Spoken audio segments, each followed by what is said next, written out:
Right, this is the bike we're going to be having a go on this morning. It's a 1932 Matchless Silver Oak. We'll get off on it and we'll see what we think, and we'll stop and have a little look round it at somewhere on the road.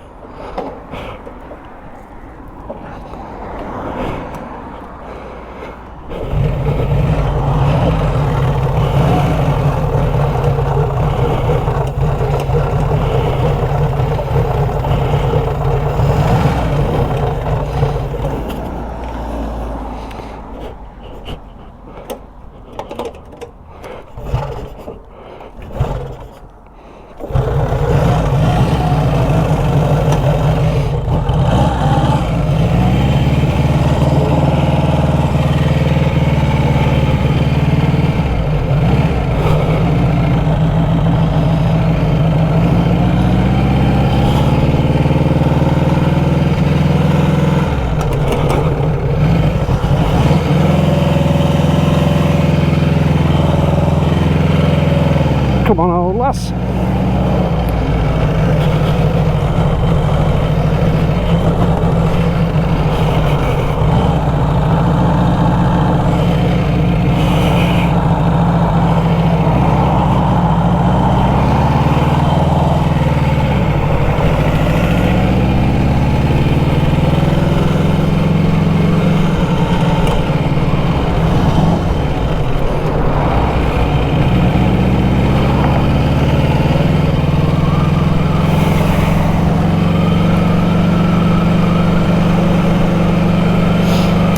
Right, I'll see if I can tell you a little bit about this bike.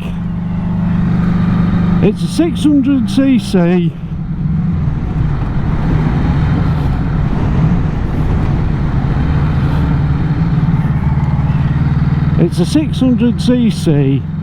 V4 shaft driven overhead cam.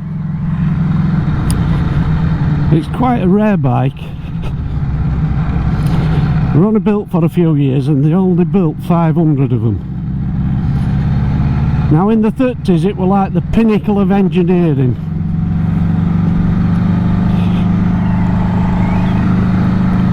I bought it from a nice old fella in Manchester called Glyn. He bought it donkey's years since, never got round to restoring it. Decided they were getting a little bit too old for it, and sold it on to me for me to have a go at it. I've messed about with it for just over a year, got a lot of help from club members. I've had cartloads of help from a bloke called Pat Gill, Stuart Prime and Tim Walker, and a lad from, I believe it's Denmark, called Arnie Erskine, who's done quite a lot of drawings for the parts for this bike, which has enabled me to make quite a few of the parts for it. They had a terrible reputation for using oil, and I believe in about 1931 the journalist of the day was a bloke called Torrens, and he actually rid one of these from London to Cornwall and achieved a staggering figure of something like 500 miles to a gallon of engine oil. And if you think I said that wrong, I didn't. Now I think when they got back to Matchless they did a bit of work on it, they improved the oil consumption somewhat, and I don't think they ever got to grips with it really, and the cut production, I believe it was in 34, 35, somewhere in there. So they were only built like 31, 32, 33, 34, 5, something like that. I think there's possibly, maybe, I don't know, I'll guess it's something maybe like 50 in existence worldwide. There's maybe not even that many. Now when I bought it I had terrible trouble with it smoking. I got it all put back together and I used 3 compression rings, which is what they did, the first modification they made to them. No, they didn't. They used 2 compression rings and an oil control ring.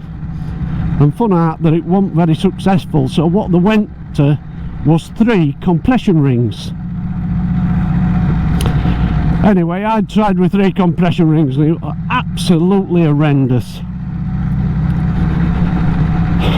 So anyway, I have since had it back in bits, modified the pistons, and I'm now using 2 compression rings and an oil control ring. This bloke couldn't go any faster, could he?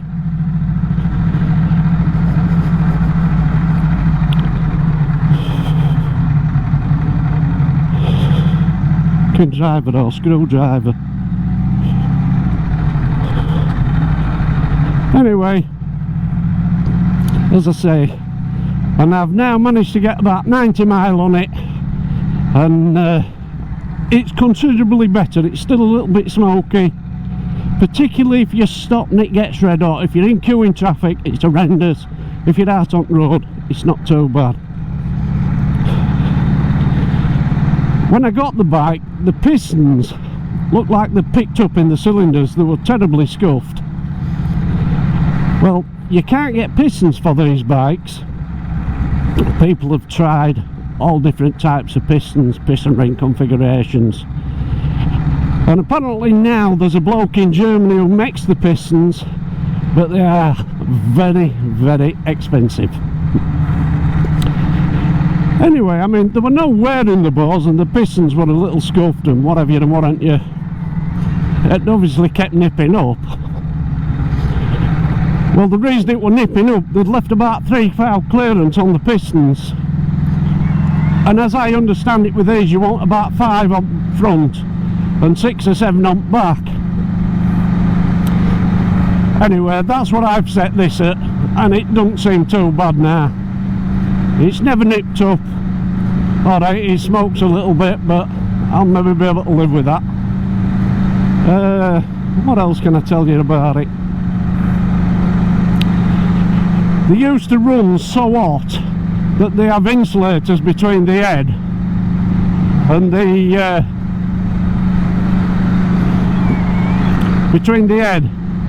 the valve springs, because they run so hot they detemper the valve springs. Anyway, they used to have like mica inserts or whatever mica was, and you can't obviously get that anymore, so I used a stuff called Peak plastic, which is P-E-E-K. It's one of these modern day plastic type things. It's supposed to stand a temperature of something like 250 degrees, so I'm trying that. We'll see what happens as we go along with it. There were Coil Ignition with a distributor. I mean, obviously in the day it would have mainly been mags, but because of the firing order, you wouldn't be able to use a mag, I don't think. I believe it's, my memory may be wrong here, but I believe it's 18 degrees at V, and because the crank is below the intersection of the V, it's actually 20 some degrees between the firing stroke, between the cycle, if you get what I mean. Don't know whether I've explained that very well or not, but that's, you get the gist of it. And the Dynamo's very unusual. I think they were only fitted on these. I don't know of anything else they were fitted on. Distributor, I believe, is same as a very early Austin 7, but obviously the cam profile's different within the Distributor. They had a full array dash. This is an oil telltale, and what happens is the oil's pumped from the oil pump and it splits into two. One side of it feeds the mains and the big ends, and the other side shoves up to the dash, which lifts this telltale to tell you you've got a bit of oil pressure, and then from there it runs back on the left hand side into the cam box. They were altered in a certain year, and I can't tell you exactly, but on this model it goes into left hand side at cam box. The cam chamber is effectively divided into three with the rocker arm pivots, and it fills the centre section with oil, so the cam is all on submerged. Then from there it wears over into the bevel box, the upper bevel box, the 2-to-1 bevel box at the top, and when that's full, and the entire shaft, which runs down to the lower bevel box on the crankshaft, is completely submerged with oil. When that's full, it actually overflows via a pipe back into oil tank. The oil tank's mounted on the front of the engine, so the suction side draws oil directly from the tank. The engine breathes directly into the tank, the returns into the tank, and the breather breathes to atmosphere. 4-speed Sturmey Archer box, which I believe were quite unusual for today. I think 3 speeds were more common. I don't think there were many 4 speeds, which is Sturmey Archer box, Sturmey Archer clutch. The primary chain is actually tension with 2 spring loaded slippers, so there's no moving gearbox back to tighten primary chain. It's in a fixed position. What else can I tell you about it? It's got rear suspension, which is, for the day, were quite, I think HRD used it, and I believe somebody else, but I can't just think who it is off the top of my head. Pair of friction dampers outside, 2 big springs, which I'll show you when we stop. The other clever feature on these bikes is they've got link brakes. When you press the rear brake, it actually uses the front brake and the rear brake. Now, as I understand it, most people disconnect, they not disconnect or loosen the adjusting screw off on the front brakes, or the back brakes virtually just working the back brake. I've got it adjusted so it is just, and I mean just, applying the front brake. Doesn't seem too bad.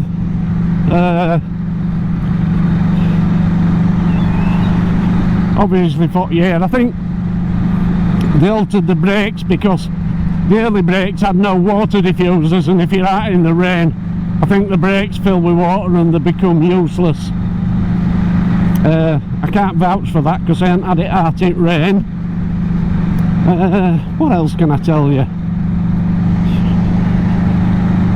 Not a lot at the moment. I'm running it in at the moment. I'm basically trying to keep it somewhere between 30 and 40 mile an hour. I'd like to get 200 or 300 miles on it to see if these piston rings are going to settle down a little bit more.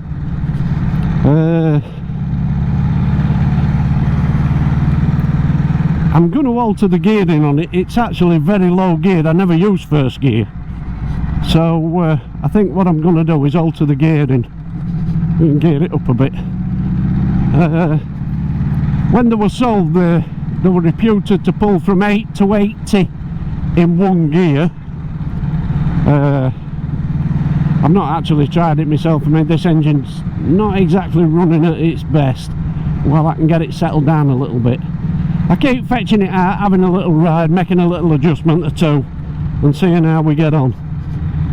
Right, we're at this little lay-by now, so we'll see what happens here. That rear suspension's not as good as I thought it was.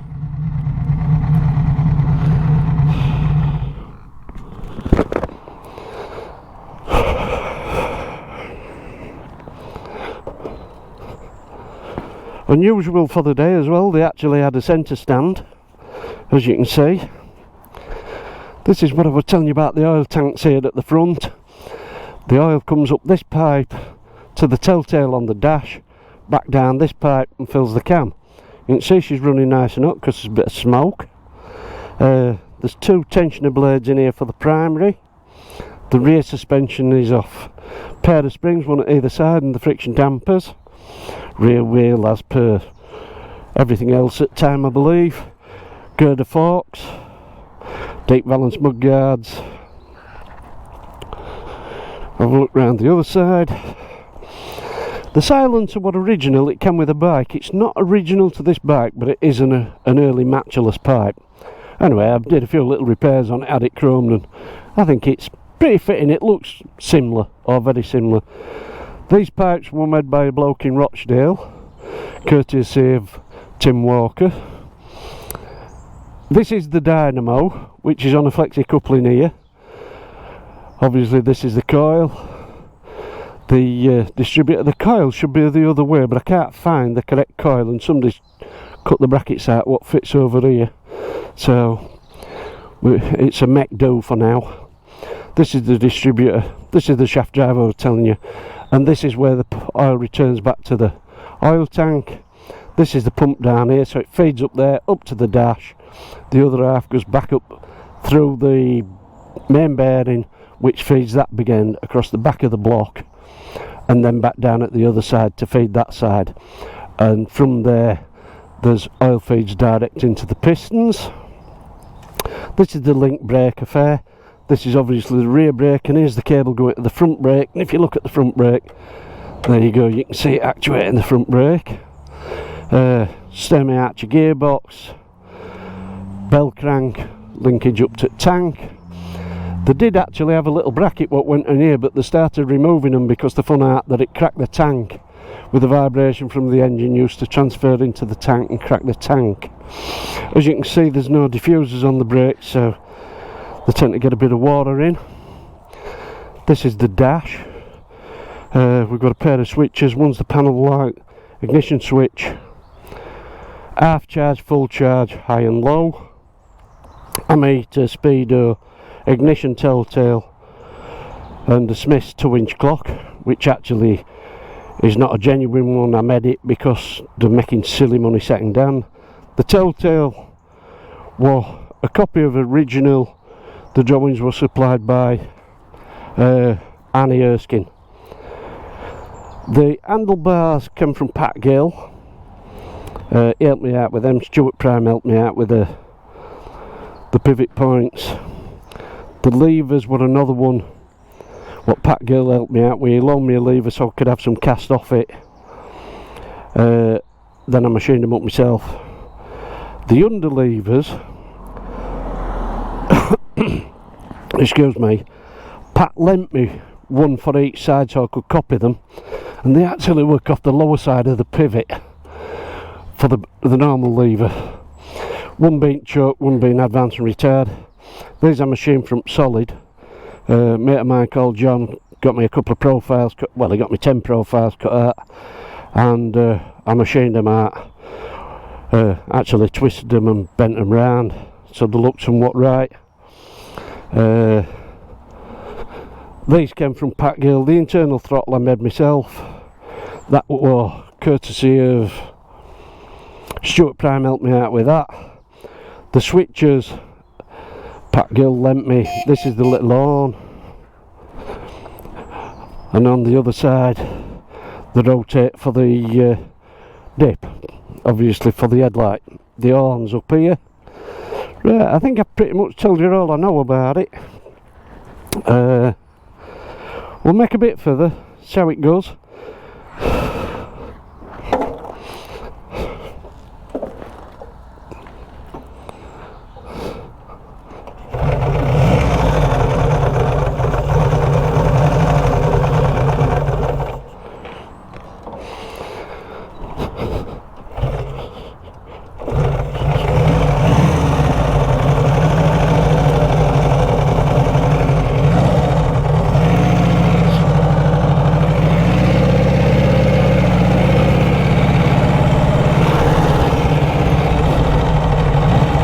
I just dropped the needle in the carburettor before I come out, and it's affected the tick over a little, so she doesn't tick over very well now. Anyway, it's another one of them jobs where I'm going to have to keep messing with.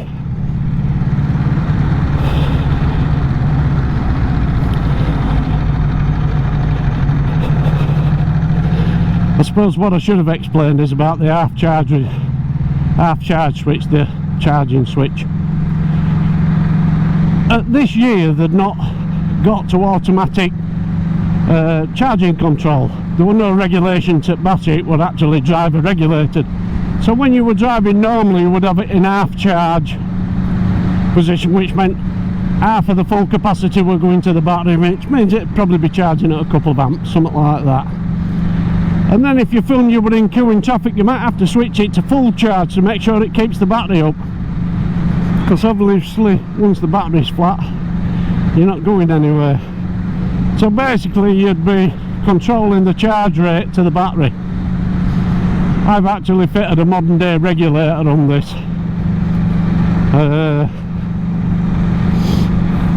so it actually regulates itself.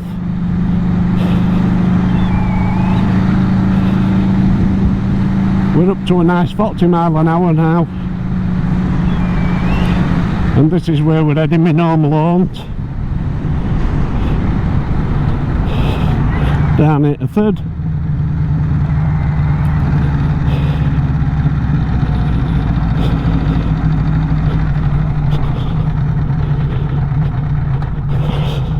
Down at second.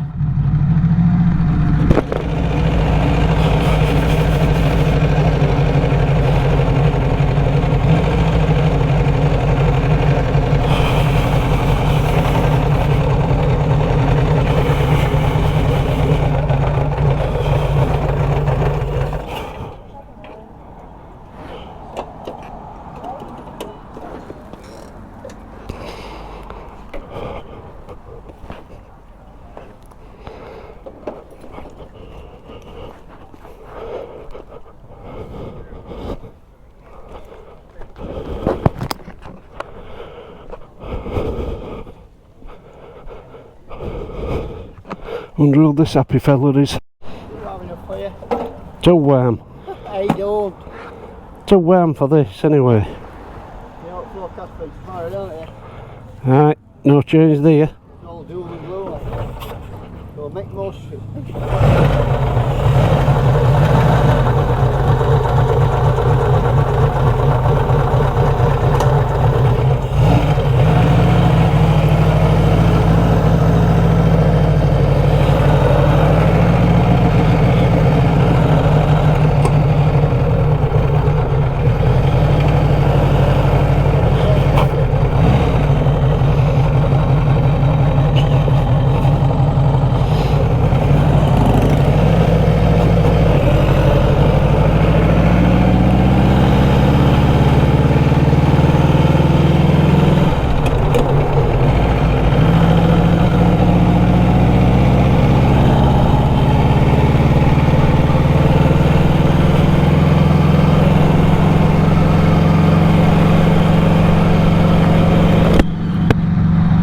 I've had my cup of tea and we're off on his way home again.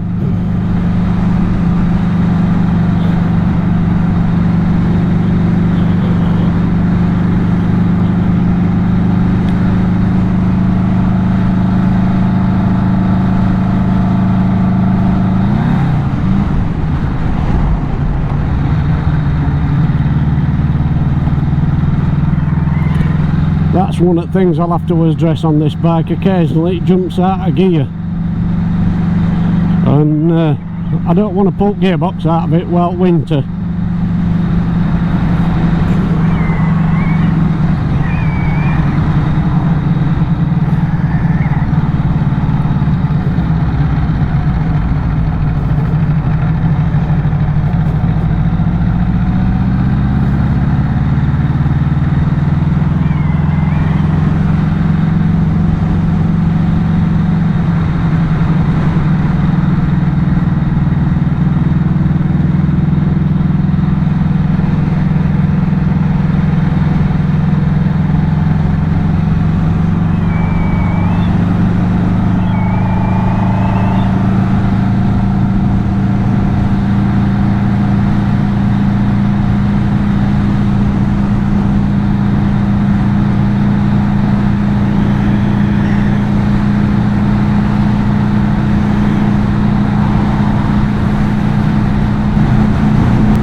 certainly wouldn't want to get in a traffic jam with this old lass.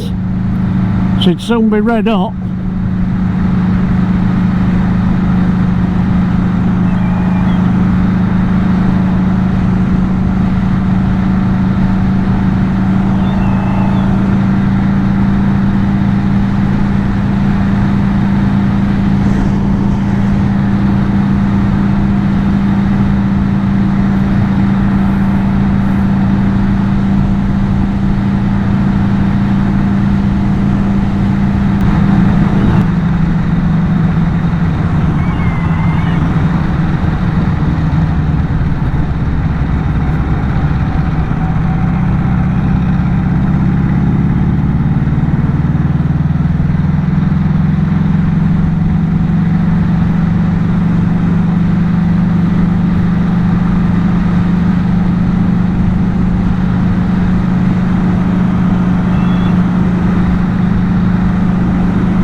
It's certainly a nice day.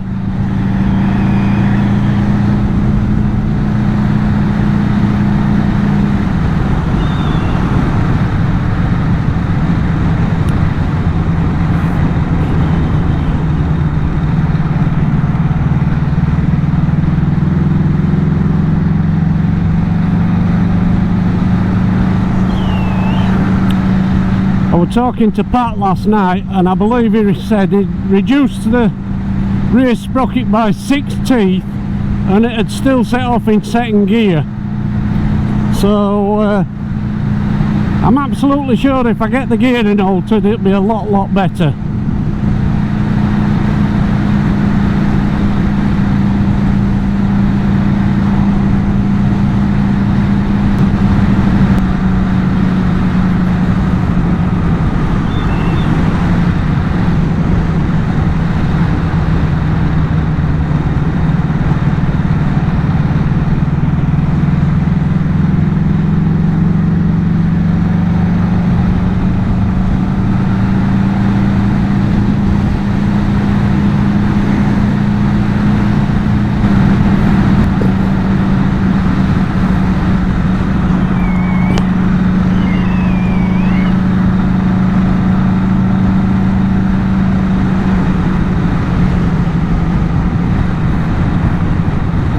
It's not really the best day to be out on this because it runs hot, and I think it's in 20s, so poor lass, you know, it don't give it a breather. It'd be a lot better if it were a bit cooler day.